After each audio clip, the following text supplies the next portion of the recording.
Finally guys કેમ છો બધા મજામાં? તો બધા મજામાં છે તો તેમાં સવારમાં જાગીને આવ્યો છે દુકાને આવ્યો પણ અમારા બેન બેઠા છે અહીંયા જો આ બેન બેઠા છે આ દુકાન છે દુકાનમાં નથી માવા કે નથી બબલા આમને બેઠા છે અને વરસાદ ધીમે ધીમે જો આમ થોડોક કેવો અંધારી રહ્યો છે કહેતા નથી કે મોસમની સાથે શું કહેવાય ભગવાને એવા દગવા દેવા મળ્યો છે ભર ઉનાળે વરસાદ આવ્યો છે જો આવ્યો નથી પણ આવવાની ચારી છે શું કહેવું તમારું બધાનું ત્યારે તો અમે દુકાને બેઠા છીએ થોડી વારમાં વરસાદ આવશે ને તમારા ઠેકડા મારવાના છે એમ કીધું તમારા બેન જો હસવા મળ્યા દાંત કાઢવા મળ્યા હું કરે જો કાંઈ વાંધો નહીં મિત્ર તમે કન્ટિન્યુ વ્લોગમાં રહેજો ઓકે શું કહેવું મિત્ર આપણે પહોંચી ગયા પાછા ઘરે દુકાનેથી મોસમની સાથે વરસાદ આવી ગયો છે શું કહેવાય ભર ઉનાળે અહીંયા જો हमारे बेन कपड़ा धो रहा है देखो कैसे तबाला भरा है तो શું કહેવું મિત્ર અમારે એક મહેમાન આવી રહ્યા છે જાફરાબાદ જો આવ્યા જો હા મેં દેખાવ લે આપણે હાલો જાઉં છું ના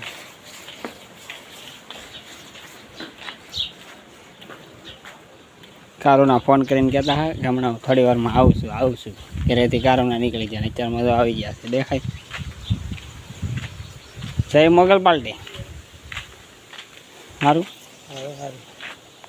તો શું કહો મિત્ર આપણે વરસાદની વાત કરતા હોય તો જો વરસાદ ઘરાડ બોલવા મળ્યો છે કેમ વાતાવરણ તો જો થોડા ઉનાળે આવો વરસાદનું વાતાવરણ છે શું કહેવાય માવઠું અત્યારે તો આપણે ડોબાને પાવાના છે ભેંસોને આપણે ડોલ લઈને હવે પાણી ભરીને પાઈ દઈએ શું કહેવું તમારું બધા કારણ કે વરસાદ તો આવો તો આવશે બાકી પણ આપણે ઢોરને તો પાવા જ પડશે હા આપણું ઢોર જો જ્યારે પાણી પીવે છે ભેંસ આવી રીતે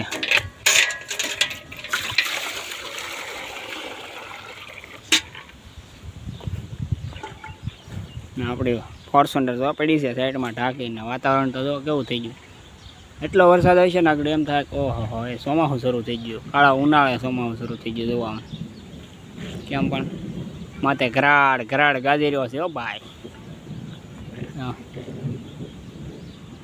કાંઈ વાંધો નહીં મિત્ર એ તો એને આવું તો આવે ન આવે તો કાંઈ નહીં પણ આપણે તો ભેંસું પાવાની છે એટલે આપણે પાઈ લઈએ શું કહેવું તમારું બધાને બરાબર ને આવી તો પડશે એ તો ઘરાડ કર્યા કરે છે શું કહેવું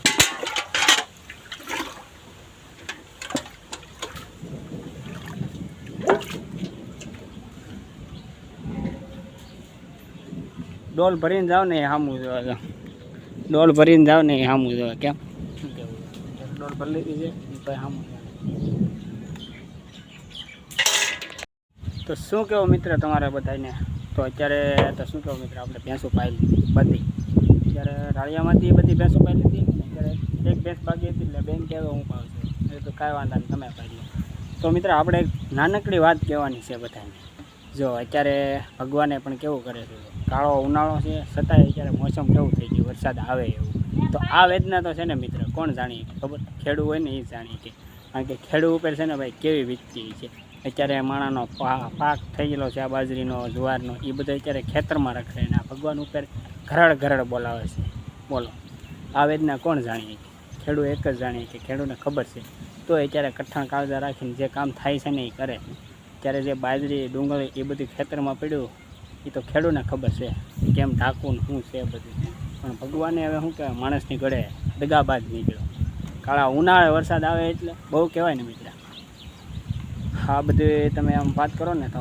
મને તો બહુ અઘરી વસ્તુ લાગે છે અત્યારે કારણ કે માણસો તો દગો દેતા દે છે ભગવાને હારવાર દગો દે છે મોસમે અત્યારે તો દગો દઈને બેઠી ગયા આ વેદના એક જ જાણે છે ખેડૂતને તમે ખાલી પૂછી દો આ વિડીયો જેમ બને એમ છે ને મિત્ર શેર કરજો જો તમને ગમ્યો હોય ને તો લાઈક ને શેર કરજો કારણ કે ખેડૂતના દીકરા હોય એને ખબર જ હોય કે આ મોસમ કોની ઉપર પૈસા પાડે કારણ કે સિટીવાળા છે ને એ ખાલી વરસાદ આવે ને એટલે દાંત કાઢી જાણે એવું કરી જાણે પણ જે અત્યારે ગામડે જે ખેડૂત રહે છે ને બધા એ ખેડૂતને ખબર છે કે આ મોસમ અત્યારે શું હાલત કરે છે માણસની આમ તો જો અત્યારની મોસમ બધી હવે આ વિચાર કરો તમે આમ તો જુઓ આ કાળા ઉનાળે આવું વાતાવરણ થઈ ગયું એટલે વરસાદનું ને માથે ઘરાડ બોલે છે મને તો નવીન લાગ્યું એમ કહેતા નથી કે આજે ઓલી આગાહી આપે છે ને એ ખોટી નથી હાસી જ છે બધી આગાહી. જ્યારે જે આગાહી દે ને એ બધે હાસી છે.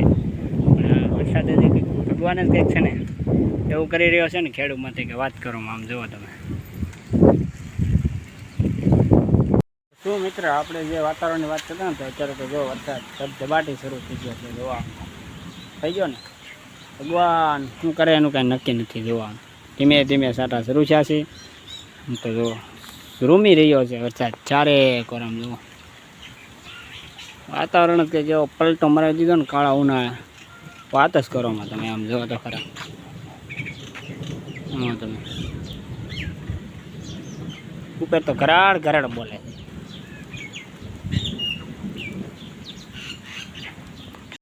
તો શું કહેવું મિત્ર અત્યારે તો આપણે થોડીક નીંદ પલાળતી હતી એટલા માટે સમજો આપણે પગલો ઢાંકી દીધો છે નીંદનો. આવી રીતે વરસાદ ધીમે ધીમે શરૂ થઈ ગયો છે. જુઓ તમે થઈ ગયો ને. તો ઘડીક પહેલાં આગળ ઓલોગ ઉતારતો ત્યારે કાંઈ નહોતું. અત્યારે જો ધીમે ધીમે શરૂ થઈ ગયો. તો મિત્ર આ બધી કુદરતની કરામત છે. જ્યારે ભગવાને ત્યારે છે ને બધાને શું કરે ને કાંઈ નક્કી નથી. અમુક માણાનો પાક બધે જેવો કેવો ફેલ કરી નાખે. બાજરી કે પછી શું કહેવાય જુવાર છે કે ડુંગળી છે.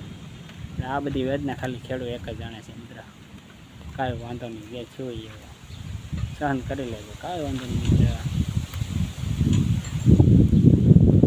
ખાલી વાતાવરણ જુઓ તમે.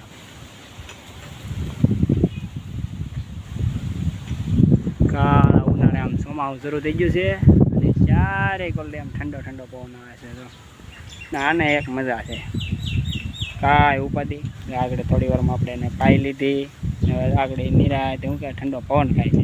હમણાં તડકો ઉનાળામાં બહુ તડકો ખાતો એને એટલે ઠંડો ઠંડો પવન ખાય છે. તો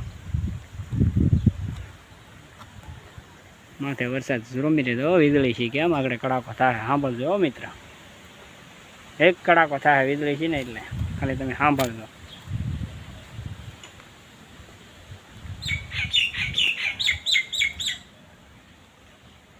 હજી નો છો વીજળી છે તો જો છો જુઓ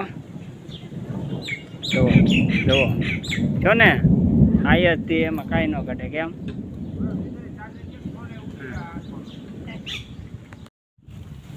તો ભાઈ ગામડે તો આવી સિસ્ટમ છે. અત્યારે તમે ગમે એ કરો વરસાદ અત્યારે આવે છે. વરસાદને શું છે આવીને વ્યૂઝ આવવાનું છે. પણ અત્યારે ખેડૂતની માથે આવી બધી વીતે છે.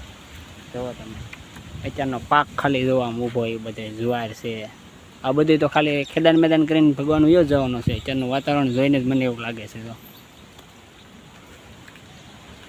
આપણે ઝાઝી વાત તો નથી કરી થોડીક જ વાત કરી આ વિશે. જુઓ તમે